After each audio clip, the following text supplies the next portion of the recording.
Halo, perkenalkan nama saya Ahmad Fauzan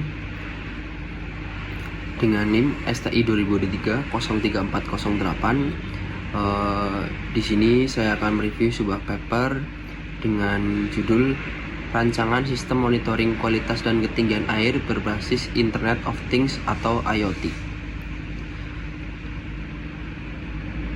Penelitian ini sebenarnya cukup menarik karena menggabungkan teknologi IoT dengan monitoring kualitas air secara real time. Paper ini ditulis oleh Ahmad Ridho Oktarian dan tim. Paper juga dipublikasikan pada jurnal JINIG atau Journal of Intelligent Network and IoT Global yang sudah terindeks Sinta 3 pada tahun 2023.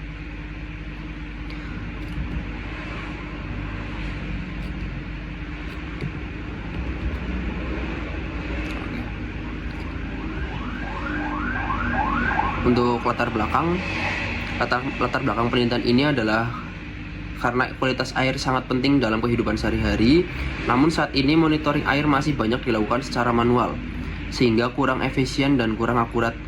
Nah, dengan adanya teknologi IoT, proses monitoring bisa dilakukan secara real time dan jarak jauh menggunakan internet.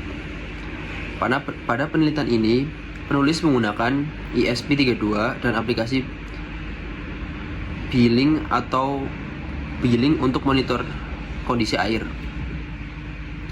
Untuk rumusan masalah dan tujuan itu sendiri, pada penelitian ini terdapat dua rumusan masalah utama. Yang pertama, bagaimana cara monitoring ketinggian air menggunakan sensor ultrasonik.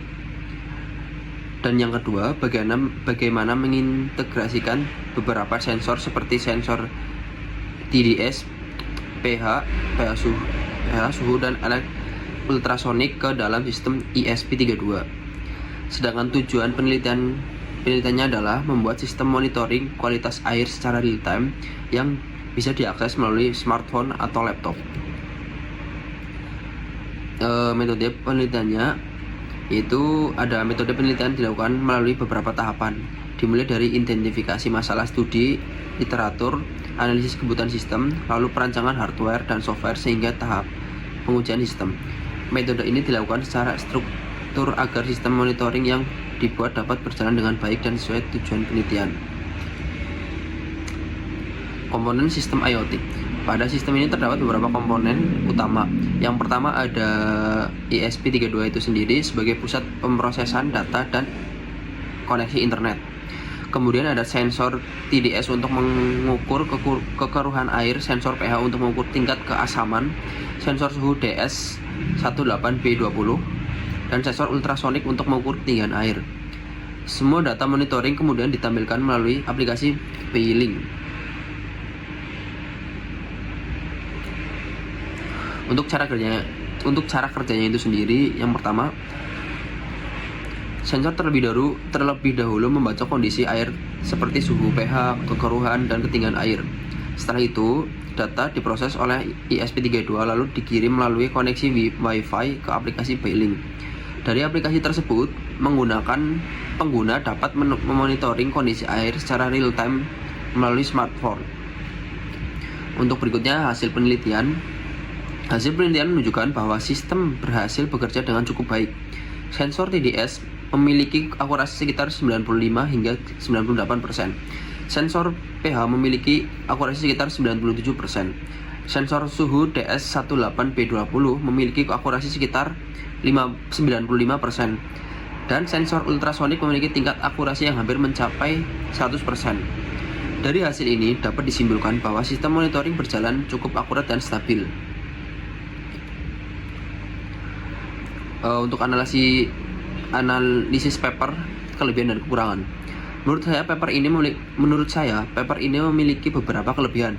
Salah satunya adalah monitoring dapat dilakukan secara real time dan menggunakan banyak sensor sehingga data yang diperoleh lebih lengkap. Selain itu, penggunaan ESP32 juga cukup murah dan mudah dikembangkan. Namun paper ini juga memiliki beberapa kekurangan, seperti masih bergantung pada koneksi internet dan belum membahas keamanan data IoT secara mendalam. Untuk kesimpulannya itu sendiri, Paper ini berhasil membangun sistem monitoring kualitas dan ketinggian air berbasis IoT menggunakan ESP32 dan beberapa sensor pendukung. Sistem mampu melakukan monitoring secara real time melalui aplikasi Beilink dengan tingkat akurasi yang cukup tinggi. Menurut saya, paper ini sangat bagus dijadikan referensi untuk penelitian IoT, khususnya monitoring berbasis ESP32. Sekian review paper dari saya. Kurang lebihnya saya mohon maaf jika ada salah kata atau mungkin gestur saya yang tidak enak dipandang atau tidak enak didengar. Saya mohon maaf. Sekali lagi terima kasih. Wassalamualaikum warahmatullahi wabarakatuh.